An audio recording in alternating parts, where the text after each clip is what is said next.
Good morning student, मैं आरती आप सभी का नोटबुक आईएएस में हार्दिक स्वागत करती हूँ। आई होप बढ़िया से पढ़ रहे होगे आप, चाहे सारी चीज़ जो भी करंट अफेयर्स की हैं या स्टैटिक पोर्सन है आप अच्छे से फॉलो कर रहे होगे। तो अगर आपके आने वाले एग्जाम्स की तैयारी अच्छे से होगी तो आपके बहुत बहुत शुभकामनाएं मेरी तरफ से। बाकी आपके जो आर एग्जाम आने वाला है या फिर आपका आने वाला है यूपीपीसीएस या यूपीएससी, उसमें करंट अफेयर्स की बहुत बहुत इंपॉर्टेंट भूमिका होती है। हमको करंट अफेयर्स कवर करना ही करना पड़ता है। तो हम क्या करें, यहाँ पे डेली कुछ इंपॉर्टेंट करंट अफेयर्स का डिस्कशन कर रहे हैं, साथ में क्वेश्चन भी सॉल्व करते हैं हम लास्ट के वीडियो में 5 क्वेश्चन सॉल्व कर, ताकि हमारा जो डेली प्रैक्टिस है क्वेश्चन सॉल्व करने की जो हैबिट हमने बनाई है अभी तक वो हमारी कंटिन्यू रहे। क्योंकि क्वेश्चन सॉल्व करने से हमें पता चलता है कि हमने जो पढ़ा है वो हमें कितना आ रहा है और कितना नहीं आ रहा है। तो ठीक है, स्टार्ट करते हैं हमारा पहला आर्टिकल, उसके बाद हम जाएंगे हमारे इंपॉर्टेंट क्वेश्चन पर। ठीक है, स्टार्ट करते हैं। तो हमारा आज का जो मोस्ट इंपॉर्टेंट करंट अफेयर्स का टॉपिक है वो है opposition is creating a north south pole divided. हमारे जो प्रधानमंत्री है उन्होंने बोला है कि जो अपोजिशन हमारा है, जो विरोधी दल हमारा विरोधी दल है, वो क्या कर रहा है, हमारा नॉर्थ इंडिया है और साउथ इंडिया उसको डिवाइड करने की कोशिश कर रहा है, जो अपने आप में बहुत बड़ी गलत बात है। भले ही आप विरोधी दल हो, मतलब अपोजिशन पार्टी हो, लेकिन जिस तरीके से र्यूमर्स फैलाई जा रही हैं ऑल ओवर इंडिया में नॉर्थ पोल और साउथ पोल करके, मतलब अलग अलग डिवाइड करने की कोशिश की जा रही है, ये अपने आप में गलत चीज़ देखने को मिल रही है। इसी पे नरेंद्र मोदी जी ने कहा है, state developments for country development is our mantra. We encourage competitive and cooperative federalism. सबका साथ सबका विकास जो हमने नारा दिया है उसका एक तरीके से खंडन हो रहा है, क्योंकि हम सबका साथ सबका विकास करना चाहते हैं, लेकिन हमारा जो अपोजिशन है वो चाह रहा है मतलब एक तरीके से अपनी राजनीति करते हुए हमारे देश को अलग अलग भागों में बांटने की कोशिश कर रहा है। इसको हम क्या करेंगे, कुछ इंपॉर्टेंट फैक्ट के साथ डिस्कस करेंगे कि चीज़ें कैसे कैसे क्या देखने को मिल रही हैं। देखिए, ये और भी एक हमारा है, इसी के साथ हम इसको डिस्कस करेंगे। जो हमारा लिखा है, no discrimination in tax sharing with state says finance minister. जो हमारे वित्त मंत्री हैं हमारी हैं निर्मला सीतारमण जी ने भी कहा है कि हम कोई भी डिस्क्रिमिनेशन नहीं करेंगे जो टैक्स शेयरिंग है उसमें, चाहे जो भी स्टेट, चाहे नॉर्थ का हो चाहे साउथ का हो, कोई भी स्टेट हो, हम उसमें डिस्क्रिमिनेशन नहीं करेंगे। हो क्या रहा है, जैसे नॉर्थ के जो हमारे स्टेट्स हैं, जैसे यूपी, आप यूपी ले लीजिए, आप बिहार ले लीजिए, ये क्या है, इनकी पॉपुलेशन बहुत ज़्यादा है और टैक्स भी इतना पे नहीं करते हैं। लेकिन क्या होता है, जब टैक्स शेयरिंग का मामला आता है सामने कि कितना फ़ायदा किन्हें मिलना चाहिए, तो ये दोनों आगे आ जाते हैं, तो जो नीचे जो हमारे कुछ साउथ के स्टेट्स हैं वो क्या कर रहे हैं, टैक्स जो है वो ज़्यादा दे रहे हैं, ज़्यादा चीज़ें अच्छी कर रहे हैं, लेकिन उनकी पॉपुलेशन कम होने के कारण या उनका एरिया कम होने के कारण ना उनको थोड़ा नेग्लेक्ट किया जा रहा है गवर्नमेंट की तरफ से, हो चाहे सेंट्रल गवर्नमेंट हो, स्टेट गवर्नमेंट हो, चाहे कोई भी पॉलिसी वगैरह हो रही हो। तो इसलिए ये मुद्दा उठ कर आ रहा है कि जो हम टैक्स शेयर वगैरह कर रहे हैं उसमें भी अलग अलग डिवाइड करिए। मतलब एक तरीके से क्या हो रहा है, जैसे हम एग्जाम्पल लीजिए, 4 भाई हैं, ठीक है, 3 भाई ये रहे और एक है ये अच्छे जॉब में है, अच्छी इनकम जनरेट कर रहे हैं, ठीक है। एक है ये ग्रामीण इलाके में रहते हैं, किसानी कर रहे हैं। तो क्या हुआ, इन सबका एक तरीके से इनका क्या ड्यूटी बनती है कि अपने छोटे भाई को सपोर्ट करें, जिनके फाइनेंशियल कंडीशन अच्छी नहीं है, जो भी पैसे कमा रहे हैं वो इनको दे। फिर आगे चलकर क्या हो, ऐसा क्या हो कि ये बोले कि भाई ठीक है, सब पैसे वैसे जो ठीक है, लेकिन अगर पावर की बात आएगी तो पावर हमें चाहिए। जैसे पहला हुआ था पाकिस्तान और बांग्लादेश का हुआ था, अगर पावर सारी क्या थी, पाकिस्तान ने रखी हुई थी और जो रेवेन्यू जनरेट कर रहा था वो बांग्लादेश कर रहा था। तो आगे चलकर क्या हुआ, वो ही हुआ जो आज करने की कोशिश की जा रही है। अगर पाकिस्तान ने सारी पावर रखी थी, बांग्लादेश के पास पावर नहीं थी, लेकिन पैसे सारे जनरेट करके यही दे रहा था, तो क्या वो इनका अलग अलग कर दिया गया। तो अगर ये मुद्दा कंटिन्यू चलता है तो ऐसे ही क्या डिवीज़न देखने को मिल सकता है हमारा नॉर्थ और साउथ में। इसलिए भी ये अपने आप में बहुत इंपॉर्टेंट मुद्दा बन रहा है, ठीक है। ये देखिए सीटों का जो डिस्ट्रीब्यूशन है सारा यहाँ पे मैंने किया है आपके लिए। चलते हैं नेक्स्ट आर्टिकल पर। नेक्स्ट हमारा आर्टिकल क्या है, स्पीकर और प्रोटेम स्पीकर पर हमारा नया आर्टिकल है। इस मतलब आर्टिकल के बारे में डिस्कशन हमारा था हिंदू क्लास में ऑलरेडी हो चुका है, तो हम यहाँ पे आर्टिकल के बारे में डिस्कस नहीं करेंगे। हम डिस्कस करेंगे जो हमारे स्पीकर और प्रोटेम स्पीकर का जो पद है वो कैसे, कहाँ से जनरेट किया गया है, इंपॉर्टेंस क्या है उसकी, क्या रोल प्ले करता है हमारे संविधान में, हमारी पॉलिटिकल पार्टीज के साथ, वो सारी चीज़ें हम देखेंगे। एक बार हम हेडलाइन देख लेते हैं, क्या है, Bihar speaker refuses to quit until Nitish faces floor test in assembly on February 5। मतलब इन्होंने एक तरीके से बोला है कि जो नीतीश कुमार हमारे अभी मुख्यमंत्री बने हैं बिहार के, वो अपना पद नहीं छोड़ेंगे जब तक कि वो फ्लोर टेस्ट नहीं कराते। फ्लोर टेस्ट मतलब होता है कि आप बहुमत साबित करिए। ये मुद्दा भी आया, तो हम पढ़ेंगे अपने प्रोटेम स्पीकर्स के बारे में।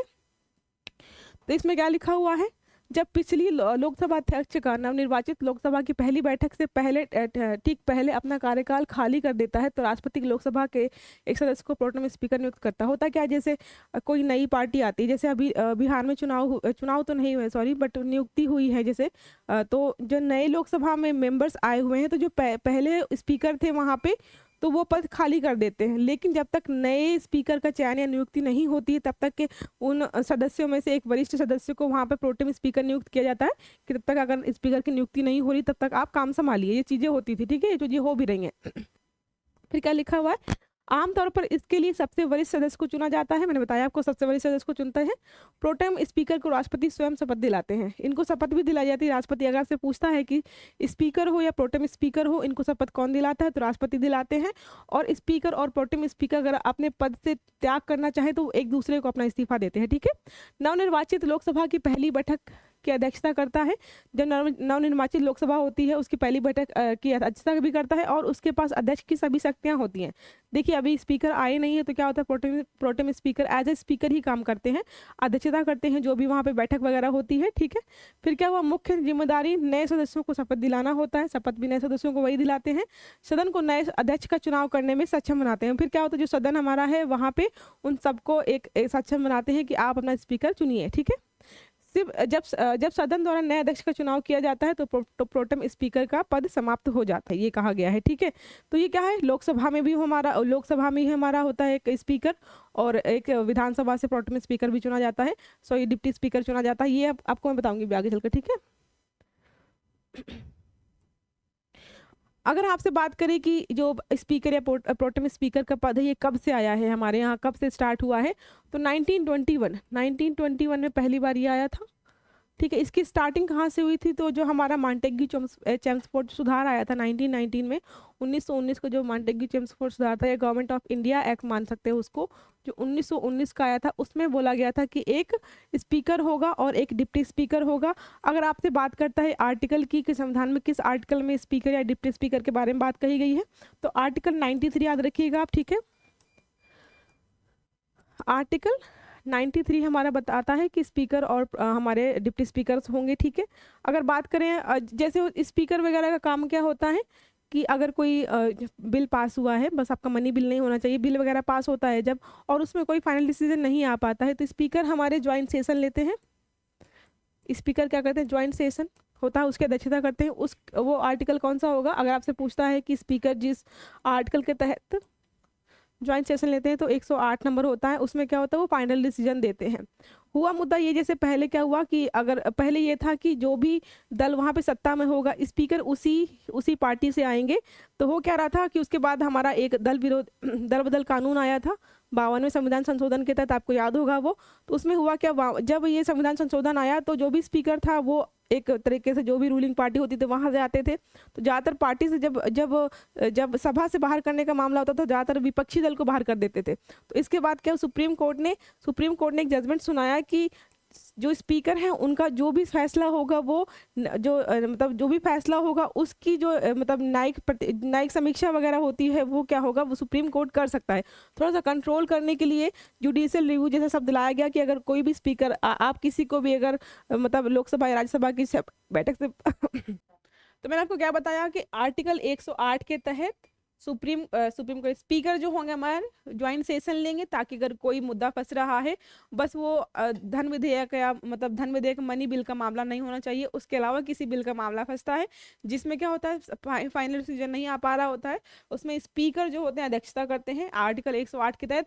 इसके साथ ही हुआ क्या, जैसे स्पीकर वगैरह हो गए ना, स्पीकर होता है किसी भी रूलिंग पार्टी से ही बिलोंग करते हैं, जो भी उस समय लोकसभा में मतलब बहुमत में होगा वही उन्हीं से सिलेक्ट करके एक हमारे आते हैं स्पीकर। तो होता क्या है कि जब किसी भी मतलब सदस्य को सभा से बाहर करना होता है, वो उस पर कोई भी एलिगेशन लगाते हैं दल विरोधी दल जो हमारा कानून है उसके तहत, तो होता क्या था कि जो स्पीकर है ना वो जब हमारी अपोजिशन हमारी है पार्टी उसी के सदस्यों को बाहर करते रहते थे, क्योंकि उनसे कुछ पूछा नहीं जाएगा ऐसा उन्हें अधिकार दिया गया था कि मतलब वो स्पीकर जो हमारे हैं, इसके पहले क्या था, स्पीकर चाहे स्पीकर अगर चाहे तो किसी भी व्यक्ति को सभा से बाहर कर सकते हैं, तो ज़्यादातर जो अपोजिशन पार्टी के मेंबर्स थे उनको बाहर कर देते थे।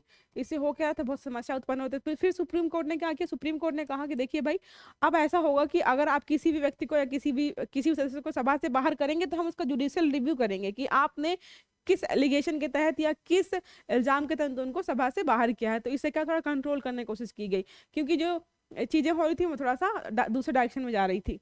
चलते हैं नेक्स्ट पेज पर हम। नेक्स्ट हमारा आर्टिकल है जो मोस्ट इंपॉर्टेंट आर्टिकल है, अगर इसमें बताया गया downloading child pornography is an offence. मतलब अगर आप चाइल्ड पोर्नोग्राफी, जो चाइल्ड पॉर्न्स होती हैं, अगर आप कहीं साइट से डाउनलोड करते हो तो वो एक तरीके से ऑफेंस माना जाएगा। क्योंकि ये देखा गया है कि लोग क्या होता है, ऐसी चीज़ें डाउनलोड करते हैं, देखते हैं, तो उनकी डिमांड्स बढ़ जाती हैं। डिमांड जब बढ़ती है ना, तो बच्चों के खिलाफ ना बहुत सारे अपराध वगैरह बढ़ जाते हैं। तो ये चीज़ें ना हो, इसके लिए ये कहा गया है। तो जो हमारे आईपीएस अधिकारी हैं, उन्होंने ये आर्टिकल लिखा हुआ है। साथ ही केरला हाई कोर्ट ने ये कहा था कि डाउनलोड करना या देखना ये चीज़ें अपने आप में ऑफेंस नहीं है। मतलब उन्होंने ऐसा बोला कि डाउनलोड करना, देखना, मद्रास हाई कोर्ट ने भी ये बोला कि डाउनलोड करना या देखना ऑफेंस नहीं है, क्योंकि ये सबका अपना मतलब इंटरनेट एक्सेस करने का अधिकार है, कुछ भी देखने का अधिकार है। तो लेकिन इन्होंने क्या कहा कि देखिए, अगर डाउनलोड होगा तो उनका वॉच टाइम बढ़ेगा, लोग देखेंगे तो डिमांड बढ़ेगी। तो इसलिए हमें अगर कंट्रोल करना है कि बच्चों के खिलाफ जो भी शोषण वाले जो हो रहे हैं, जो चाहे वो यौन शोषण हो, किसी और से रिलेटेड शोषण वगैरह हो, उनका उनका मतलब किडनैपिंग होती है, तस्करी होती है, इन चीज़ों के लिए भी होती है। ये चीज़ें ना हो, इनके आगे इन फ्यूचर में केसेस कम आए, इसके लिए हमें कोशिश करनी होगी कि डाउनलोड्स वगैरह ही कम हो जाएं। तो हम डिस्कस करेंगे बच्चों के अधिकारों से रिलेटेड। हमारा बना हुआ है पोक्सो एक्ट। जो क्या होता है, जो बच्चे होते हैं, जो मतलब चाहे वो फीमेल हो या मेल हो, मतलब बच्चे किसी भी जेंडर के हों, जेंडर न्यूट्रल एक्ट है। ये सबसे अच्छी बात इसकी है कि इसमें जो भी बच्चे होते हैं उनके खिलाफ अगर कोई शोषण हुआ है तो उनको हम इसमें देखेंगे। ठीक है, देखिए क्या लिखा है, protection of children from sexual offence. जो पोक्सो का फुल फॉर्म अगर पूछता है आपसे तो आपको आना चाहिए। ठीक है, एक्ट है ये। इसमें क्या लिखा है, the union minister of women and child development led the introduction of the POCSO act in 2012। आपसे पूछता है कि पोक्सो एक्ट जो हमारा है वो कब आया था, तो वो आया था 2012 में। ठीक है, the act was design to protect children from sexual assault, sexual harassment and pornography offences. मतलब इसमें क्या, सेक्सुअल असॉल्ट जो होता है उनको, जो सेक्सुअल हैरेसमेंट होता है या पोर्नोग्राफी में उनको ढकेल देते हैं, उन सबसे क्या है, उन बच्चों की सुरक्षा करना था। इसमें और भी क्या लिखा हुआ, well as to provide for the establishment of special courts for the trial. इसमें क्या होता है, स्पेशल कोर्ट्स वगैरह भी ट्रायल के लिए बनते हैं। The act was amendment in 2019। इसमें क्या हुआ कि 2019 में एक अमेंडमेंट भी किया गया है for enhancing the punishment for specific offence in order to deter abusers and ensures a dignified childhood. क्या हो रहा, बच्चे जो हो रहे हैं उनका जो बचपना है, जो बचपना छीना जाता है, उनकी डिग्निटी जो छीनी जाती है, उसको बचाए रखने के लिए, उसकी सुरक्षा के लिए 2019 में और भी अच्छे तरीके से इस एक्ट को लागू किया गया है। अगर बात करें, सबसे अच्छी बात क्या है इसकी, ये जेंडर न्यूट्रल है। मतलब क्या है, अगर शायद ही किसी किसी को पता हो, कि लोगों को लगता है कि यार अगर सेक्सुअल असॉल्ट हो रहा है तो फीमेल्स का ही हो रहा हो, लेकिन अगर आप थोड़ा सा जाकर देखेंगे ना ग्राउंड लेवल पर, वहाँ पे मेल हो या फीमेल सबका सेक्सुअल असॉल्ट होता है। थोड़ा नंबर्स कम ज़्यादा होते हैं। अगर मान लीजिए कि फीमेल्स में अगर 100 हैं तो हो सकता है कि मेल का जो रेशियो वो 50 ही हो, लेकिन क्या इनका भी सेक्सुअल असॉल्ट होता है।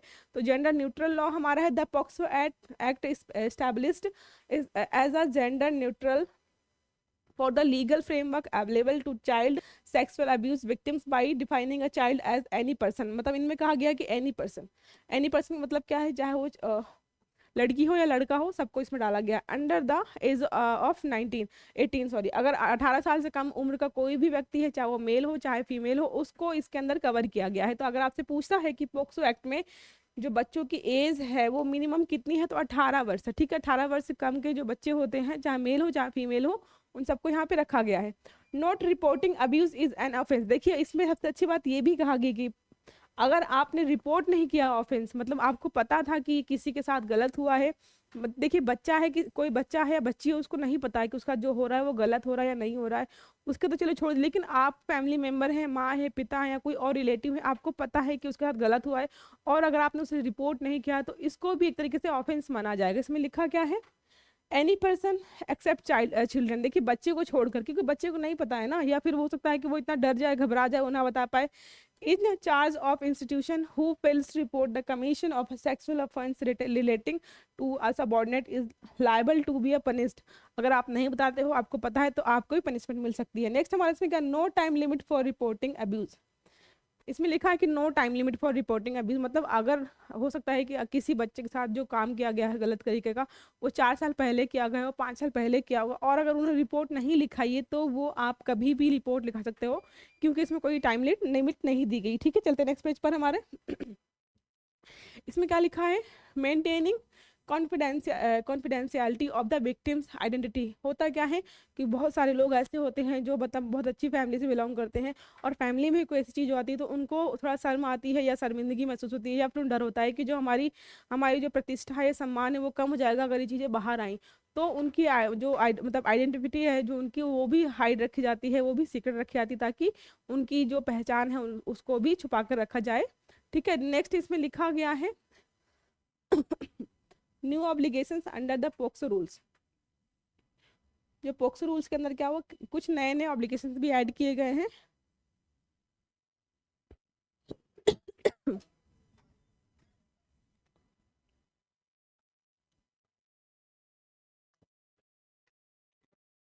प्लीज कट कर देना।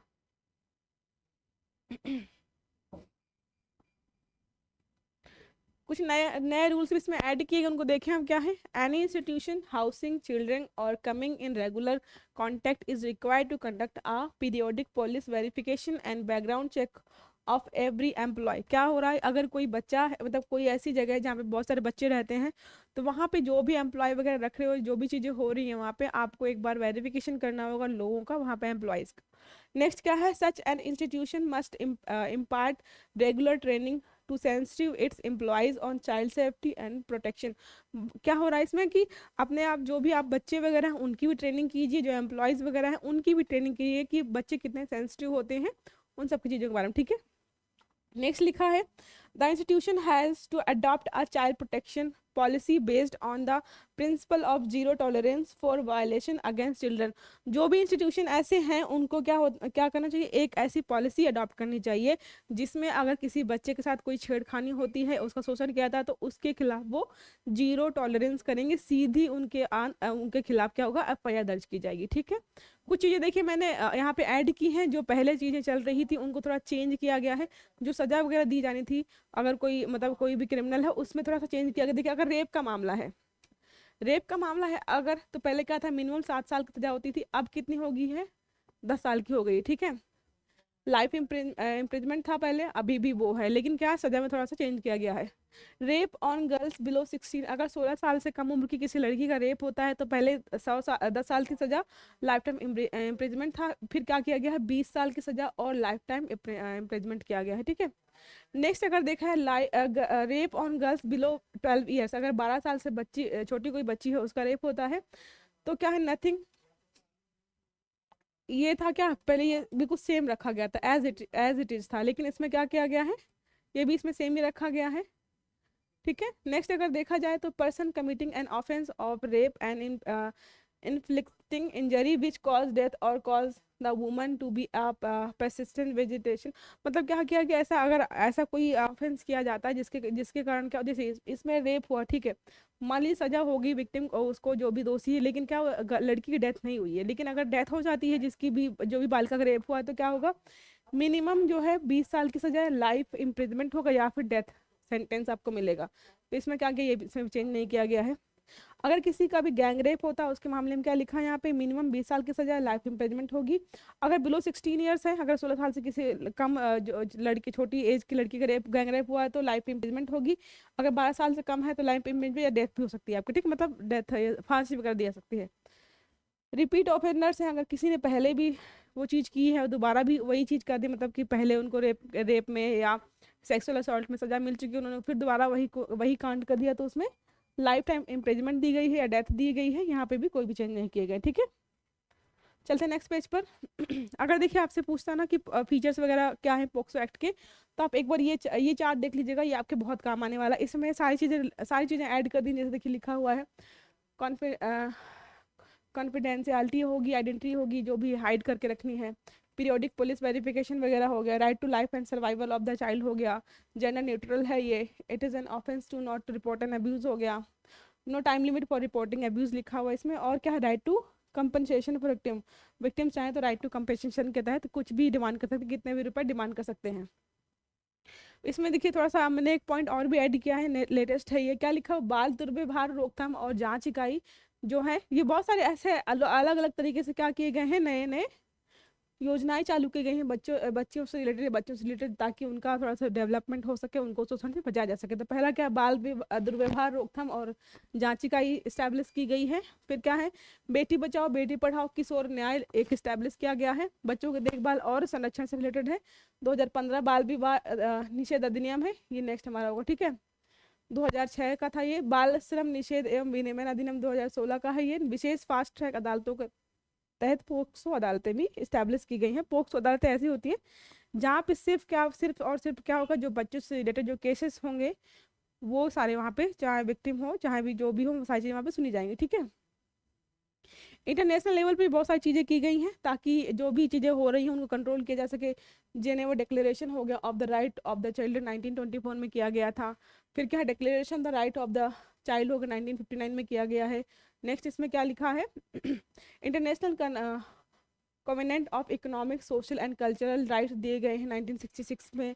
और इसमें United Nations convention on the rights of the child है 1990 का। ये सारे आप एक बार गो थ्रू कर लीजिएगा, ये सारे इससे रिलेटेड है कि कैसे कैसे चीज़ें क्या होंगी, ठीक है। नेक्स्ट हमारा आर्टिकल क्या है, नेक्स्ट हमारा आर्टिकल है जो कोऑपरेटिव सोसाइटीज़ वगैरह होती हैं हमारी, उनसे रिलेटेड दिया गया है कि 2475 cooperative societies given not for opening Jan Aushadhi केंद्र। जन औषधि केंद्र आपको पता होगा क्या, वो हर जगह खुल रहे हैं। उसमें क्या होता है, आपको 50 to 90% डिस्काउंट मिलता है। जैसे मतलब अगर कोई चीज़ मान लीजिए नॉर्मल मेडिकल स्टोर पर आपको 100 रुपये की मिल रही है, या मान लीजिए 200 रुपये की मिल रही है, ठीक है। अगर आप उसको जन औषधि केंद्र से खरीदते हो तो सकता है आपको 100 रुपये की मिल जाए या 120 रुपये की मिल जाए, मतलब आप काफ़ी पैसे इनसे बचा सकते हो। और बात करेंगे कोऑपरेटिव सोसाइटीज़ की, तो अपने आप पे बहुत इंपॉर्टेंट है, बहुत इंपॉर्टेंट रोल प्ले करती हैं ये। जो भी ग्रामीण तबके के लोग होते हैं, जो छोटे छोटे अपना सोसाइटीज़ बनाते हैं, उनसे क्या करते हैं, डेवलपमेंट करते हैं ग्रामीण इलाकों में, उनको जो लोन वगैरह प्रोवाइड करते हैं।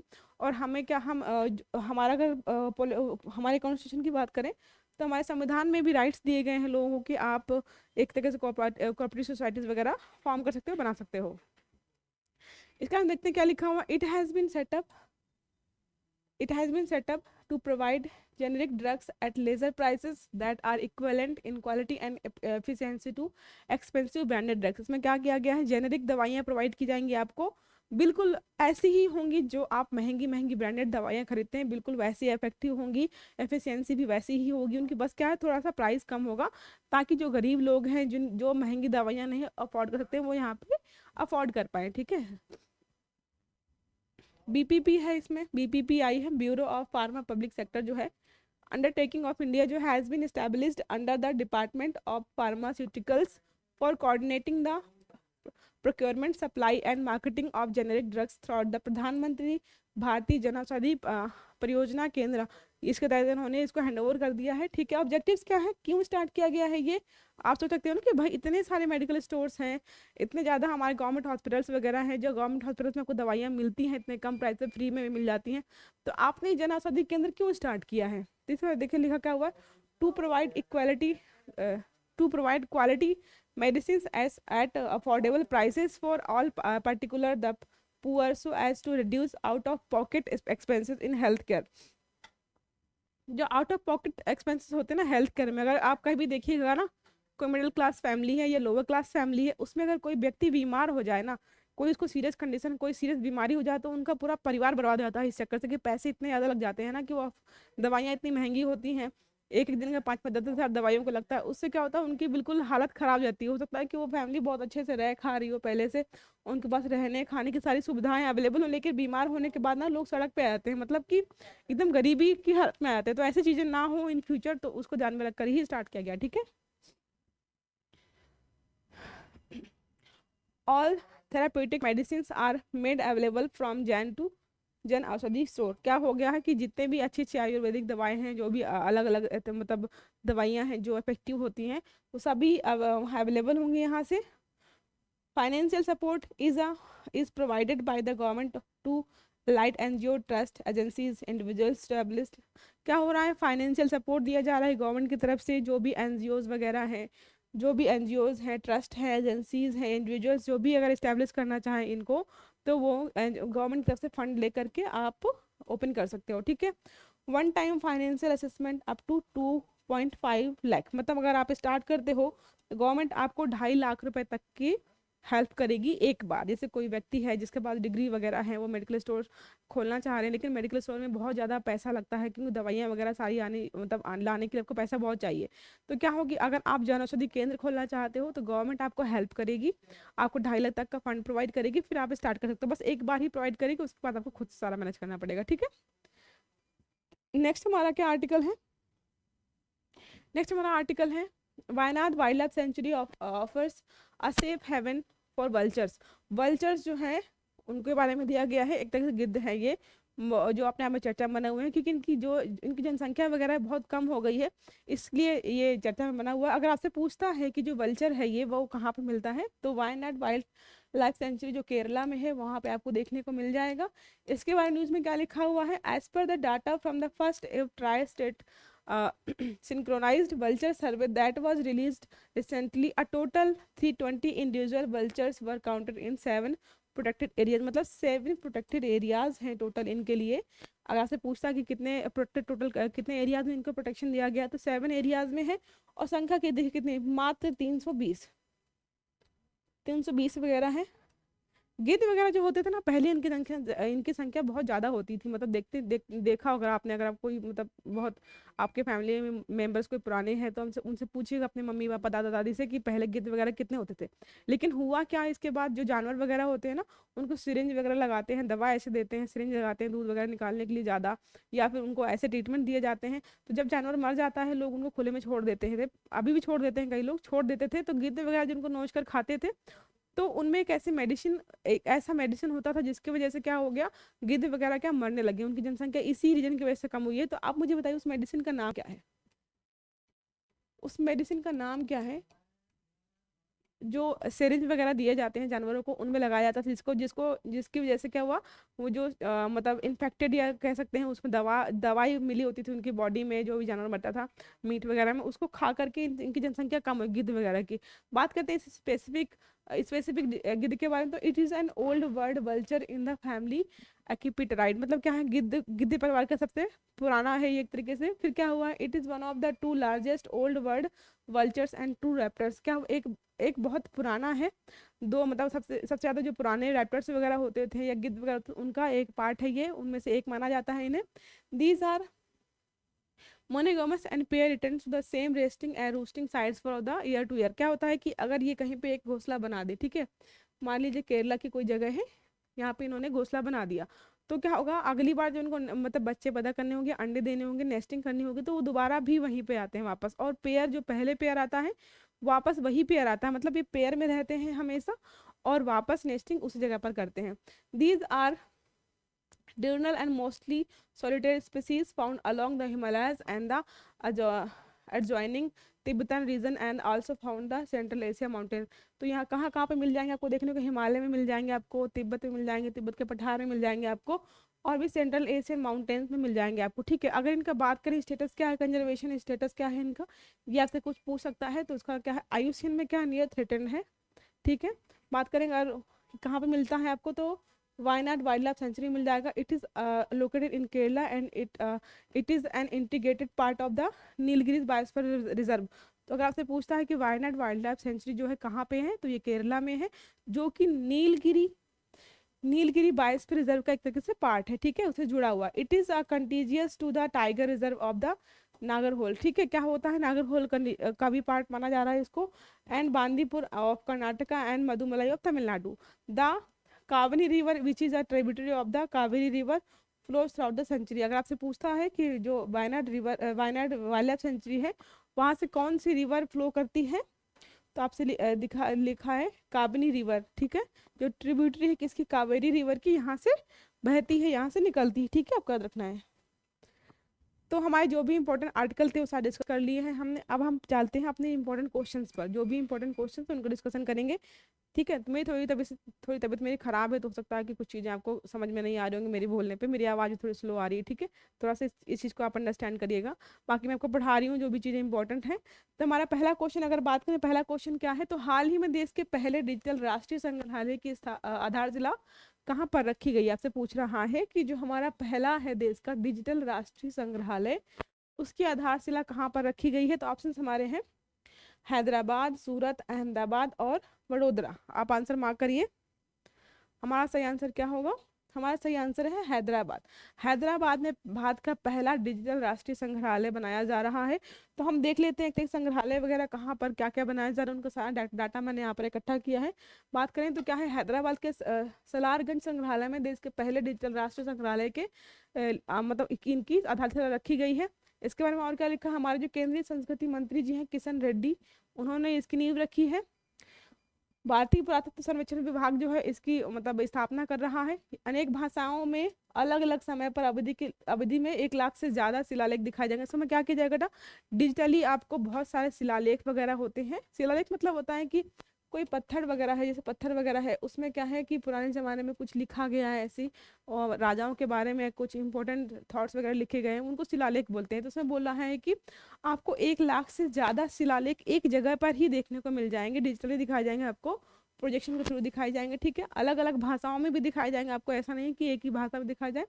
फिर क्या, बजट 2023 में निर्मला सीतारमण जी ने कहा था कि भारत श्री के तहत 1 लाख प्राचीन शिलालेखों को डिजिटल किया जाएगा।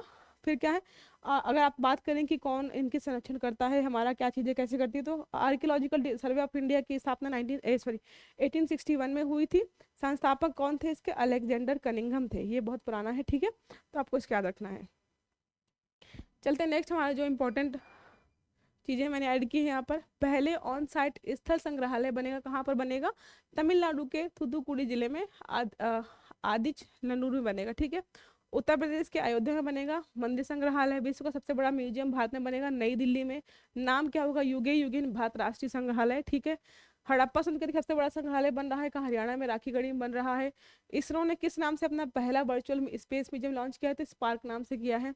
देश का पहला फिश म्यूजियम कहाँ बनेगा? अरुणाचल प्रदेश में बनेगा। ठीक है, भारतीय सेना का दूसरा पनडुब्बी संग्रहालय कहाँ बनाया जा रहा है? पश्चिम बंगाल में बनाया जा रहा है। देश का पहला और विश्व का दूसरा इन्फेक्टिव संग्रहालय कहाँ पर है? इंदौर में है। भारत का पहला डिजिटल फूड म्यूजियम खुलेगा कहाँ पे? तमिलनाडु के तंजावुर में, तंजावुर में खुलेगा। ठीक है, 10वें नंबर पर हमारा क्या, भारत का पहला श्रमिक आंदोलन संग्रहालय कहाँ पे खुलेगा? केरल के आलप्पुझा में। ठीक है, नेक्स्ट हमारा क्या, भारत का पहला मैरीटाइम म्यूजियम समुद्री संग्रहालय कहाँ पर खुलेगा? गुजरात के लोथल में खुलेगा। ठीक है, नेक्स्ट क्या दिया हुआ है, भारत का पहला ओपन रॉक म्यूजियम खुलेगा हैदराबाद में। देश का पहला कार्टोग्राफी संग्रहालय का उद्घाटन कहाँ किया जा रहा है? मसूरी उत्तराखंड में किया जा रहा है। भारत के पहले खुले संग्रहालय शहीद पार्क का उद्घाटन कहाँ किया जा रहा है? न्यू दिल्ली में। ठीक है,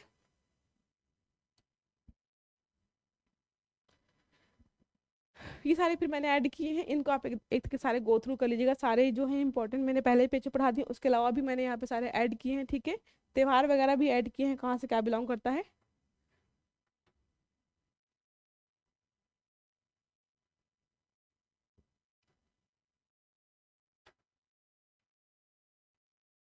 हमारा नेक्स्ट आज का क्वेश्चन क्या है? आज का नेक्स्ट क्वेश्चन है, राष्ट्रीय विज्ञान दिवस 2024 की थीम क्या रही है? जो 2024 में अभी हमने राष्ट्रीय विज्ञान दिवस है उसकी थीम पूछ रहा है। तो ऑप्शन हमारे हैं global science for global wellbeing, a technology and sustainable future, integrated approach in science, indigenous technology for विकास विकसित भारत। इसका सही आंसर क्या है? इसका सही आंसर होगा हमारा ऑप्शन डी। ठीक है, विकसित भारत के लिए स्वदेशी तकनीकी।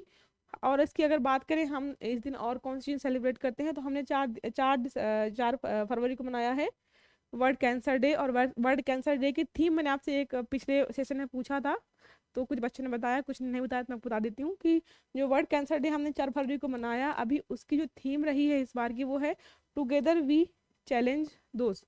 तो हम साथ में चैलेंज करते हैं। ठीक है, चलते हैं हमारे नेक्स्ट क्वेश्चन पे। तो हाल ही में यूनिफॉर्म सिविल कोड को लागू करने वाला पहला राज्य कौन सा बन गया है?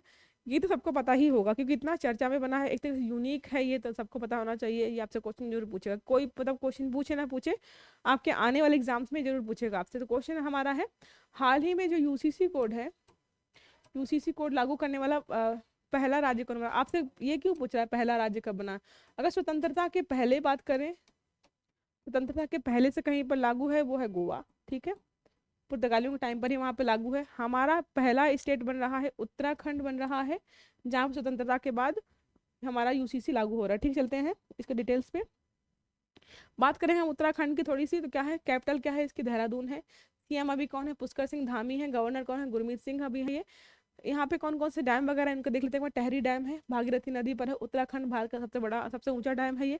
नेशनल पार्क्स कौन कौन से है? तो जिम कॉर्बेट नेशनल पार्क है यहाँ पे उत्तराखंड में, भारत का सबसे पुराना नेशनल पार्क है ये। रामगंगा नदी पर राजाजी टाइगर रिजर्व है, ठीक है। नेक्स्ट देखते हैं हमारे फेस्टिवल कौन कौन से सेलिब्रेट किए जाते हैं।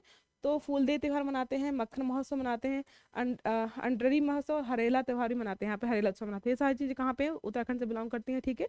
इसको एक बार अच्छे से देख लीजिएगा, ठीक है। चलते हैं नेक्स्ट पेज पर हमारे। तो हमारा आज का नेक्स्ट क्वेश्चन क्या, हाल ही में पीएम मोदी ने सी सर्वाइकल सेंटर का उद्घाटन कहाँ पर किया? सी सर्वाइकल सेंटर मतलब होता है कि जो समुद्र में जो भी काम करते हैं, जो भी चीज़ें, जैसे कोई हमारा कोई जहाज हो गया यहाँ पर, या फिर मतलब हमारा वहाँ पे समुद्र किनारे कोई चीज़ चल रही है, तो वो भी जो जो भी वहाँ पर जा रहे हैं, अगर उनको कभी किसी मुसीबत का सामना करना पड़ जाए तो वो कैसे सर्वाइव करेंगे, अपना को कैसे बचा कर रखेंगे, ये सारी ट्रेनिंग दी जाएगी। उससे रिलेटेड ये रिलेटेड चलाया जा रहा है। तो बोला ये जो सेंटर है वो कहाँ पे स्टार्ट किया जा रहा है? तो ऑप्शन हमारे हैं महाराष्ट्र है, गोवा है, ओडिशा है, गुजरात है। ऑप्शन बताइए आप क्या होगा?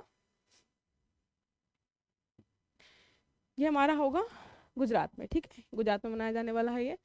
आपसे बात करता है तो निर्माण करवाया जाएगा ओएनजीसी के द्वारा, ठीक है। समुद्री जीवन रक्षा केंद्र बनाया जा रहा है। उद्घाटन किया है प्रधानमंत्री नरेंद्र मोदी जी ने, कहाँ पे किया है? गोवा में किया है। सॉरी, इसको ठीक कर लीजिएगा, ये होगा हमारा गोवा में किया जा रहा है, ठीक है। इसके अलावा और भी चीज़ें क्या लिखी हैं यहाँ पर? समुद्री रेस्क्यू ऑपरेशन के लिए ट्रेनिंग दी जाएगी। अगर जैसे समुद्र में किसी को बचाना होता है ना, तो होता है एक रेस्क्यू टीम भेजनी पड़ती है हमें। तो कई बार होता है कि रेस्क्यू टीम जाती है, 10 लोग गए हैं, जैसे 10 लोगों को भेजा गया है, होता है कि पता चला 2 लोग उन्हीं के ही मर गए रेस्क्यू करने में। तो ऐसी चीज़ें ना देखने को मिले। रेस्क्यू करने अगर कोई टीम जाती है तो फुली सिक्योर हो, फुली ट्रेंड हो, इसके लिए स्टार्ट किया गया है ये। इसके बारे में और क्या, देश का पहला हाईटेक स्पोर्ट्स ट्रेनिंग सेंटर का उद्घाटन मध्य प्रदेश में ग्वालियर में किया जा रहा है। आपसे अगर ये पूछता है तो मैंने अलग से ऐड किया है ये, ठीक है। क्या देश का पहला हाईटेक स्पोर्ट्स ट्रेनिंग सेंटर कहाँ पे खोला जा रहा है? मध्य प्रदेश में उद्घाटन किया जा रहा है इसका। बात करें अगर ओएनजीसी की, जिसने स्टार्ट किया है, ओएनजीसी की स्थापना 1956 में हुई थी। हेडक्वार्टर न्यू दिल्ली में है। अभी उनके जो अध्यक्ष हैं अरुण कुमार सिंह है, ठीक है। ठीक है स्टूडेंट, तो आज इतना ही रखते हैं। जो भी इंपॉर्टेंट टॉपिक सारे कवर कर दिए हैं मैंने, चाहे वो किसी भी न्यूज़पेपर में आए हुए हों। साथ ही हमने कुछ क्वेश्चन डिस्कस किए हैं, उनके सारे डायमेंशन डिस्कस किए हैं, ताकि अगर क्वेश्चन हमारा सीधा पूछे, घुमा फिरा के पूछे, हमें सब चीज़ें पता हों, ठीक है। तो आप अच्छी चीज़ें कवर करते रहिए, क्योंकि जो भी एग्जाम्स वगैरह आ रहे हैं ना, उसमें क्या होता है, आपका करंट अफेयर से ही घुमा फिरा क्वेश्चन पूछता है। मतलब करंट अगर 20% उसको स्टैटिक पोर्शन से कनेक्ट करके आप क्वेश्चन पूछे जाते हैं। तो आप अच्छी चीज़ें कवर करते रहिएगा। चलिए ठीक है, have a good day, thank you.